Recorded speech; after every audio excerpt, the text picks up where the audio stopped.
Hey everybody, I wanted to talk to you today about this pin that you already saw in the picture of preceding this video.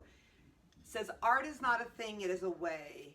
And this is a pin I wore when I went to the art school many, many years ago, and a philosophy that I am trying to embrace in life always, and particularly now during these very challenging times of our changing world.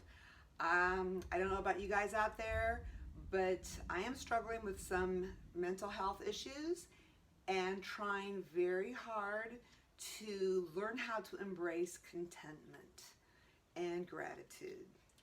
I am very grateful for all the online sales and emails and encouraging words from you guys. Today too, I am wearing the Twiggy tank dress in the Desi print. It's got these little side pockets.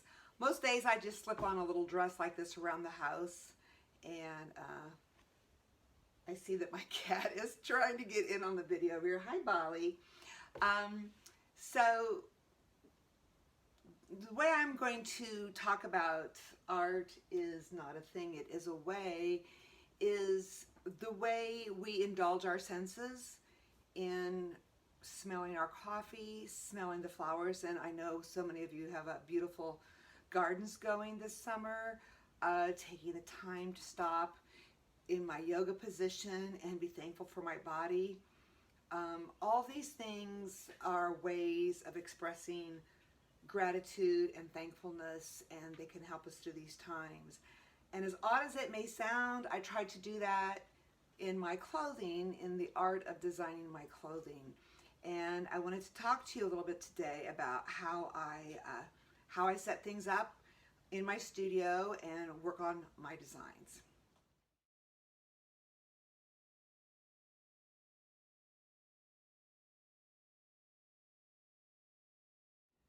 So many times people ask me where I get my fabrics, and I used to go to the mills in LA and Allentown and go through the warehouses and buy remnants, and that was a way to get good prices on nice fabric, first quality fabric. Now I basically get fabric samples in the mail from people who work at the mills. They're called jobbers, and those guys will pick out fabrics. If they've worked with me for a long time, they know fabrics they think I might be interested in, and then they send me samples in the mail. So I take these samples and I have them all over my work table, and I'll put combinations together and walk by them maybe for several days to see if I like how certain prints go together. And it seems like it would be really easy to put different kinds of prints together, mix and match them. But it's actually sort of I used to do a lot of collage work with different patterned papers on my artwork, so it's very similar to that. So then I come up with little drawings that include bits of the fabric. I call them spec sheets. These are 2 new t-shirts that you're going to see on the website real soon.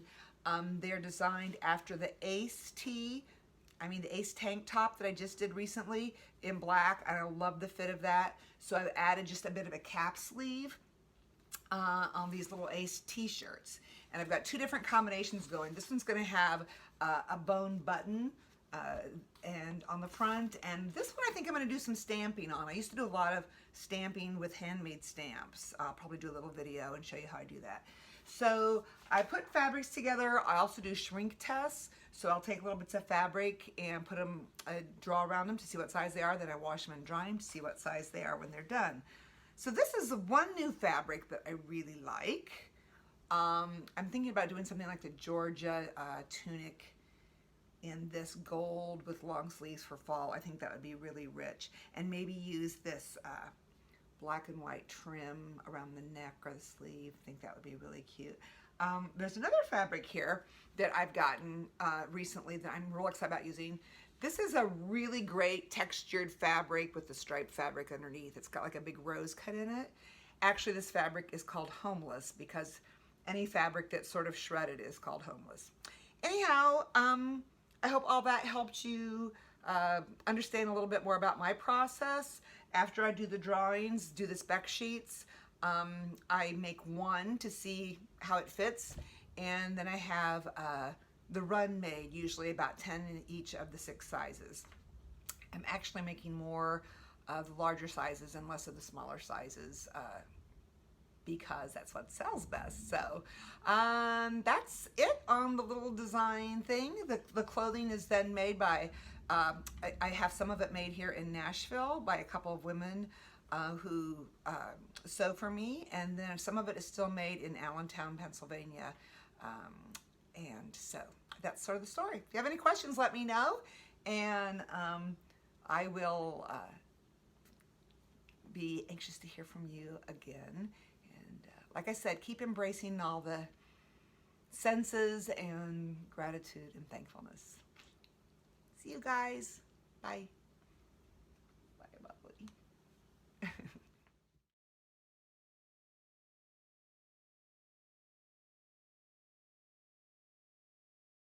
So here is a collection of the buttons that I use on my work. To me, they are a very enriching accessory, and I have little inspiring notes to myself all over my studio.